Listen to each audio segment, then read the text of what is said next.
saya Nur Apriliana dari kelas Biologi B semester 4. Video kali ini ingin membahas pencemaran lingkungan. Sebelum itu, apa sih pencemaran lingkungan? Pencemaran lingkungan adalah memasukkan makhluk hidup, zat, energi, atau komponen lain ke dalam lingkungan, atau berubahnya tatanan lingkungan akibat kegiatan manusia dan proses alam. Contoh pencemaran lingkungan berupa pencemaran air, yaitu di mana suatu perubahan keadaan di suatu tempat penampungan air seperti danau, sungai, lautan, dan air tanah akibat aktivitas manusia.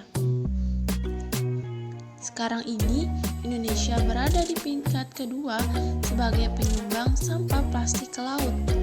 Di sini, sungai memegang peran penting pada prestasi negatif itu, karena menjadi salah satu jalur utama masuknya sampah darat ke laut, sehingga dibutuhkan kesadaran untuk memperbaiki keadaan.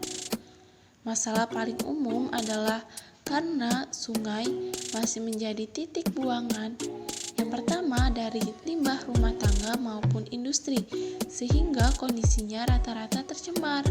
Selain berdampak terhadap air bersih, warga di sekitar sungai, ekosistem yang ada di sungai pun menjadi terganggu.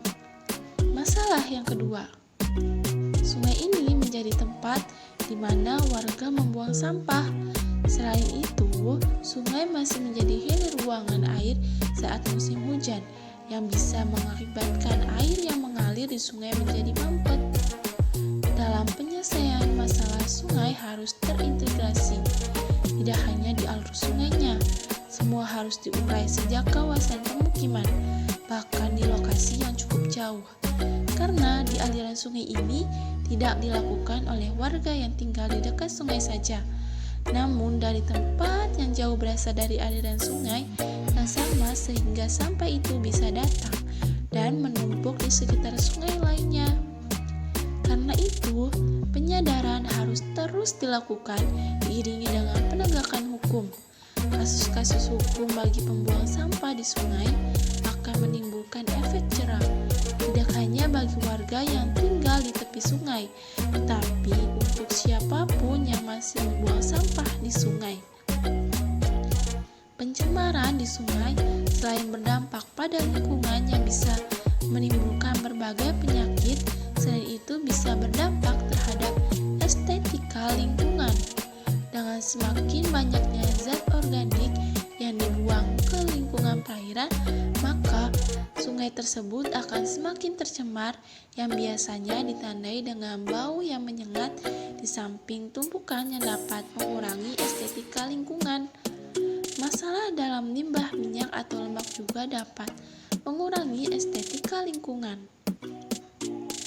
Cara penanggulangan pencemaran air diantaranya yaitu karena sadar akan kelangsungan ketersediaan air dengan tidak merusak atau mengeksploitasi sumber mata air agar tidak tercemar.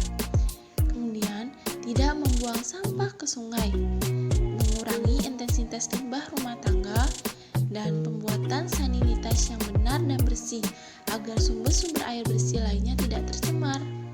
Penggunaan produk ramah lingkungan dapat membantu mengurangi limbah yang menyebabkan polusi air dalam skala besar. Pengolahan limbah cair maupun padat sebelum dibuang ke badan air juga dapat dilakukan sebagai bentuk pencegahan polusi.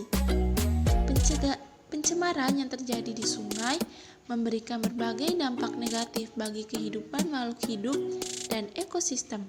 Sebagai makhluk yang memiliki akal dan pikiran, sudah selayaknya kita mencegah pencemaran dengan melakukan tindak preventif. Yuk bersama-sama mengurangi dampak pencemaran di sungai. Terima kasih.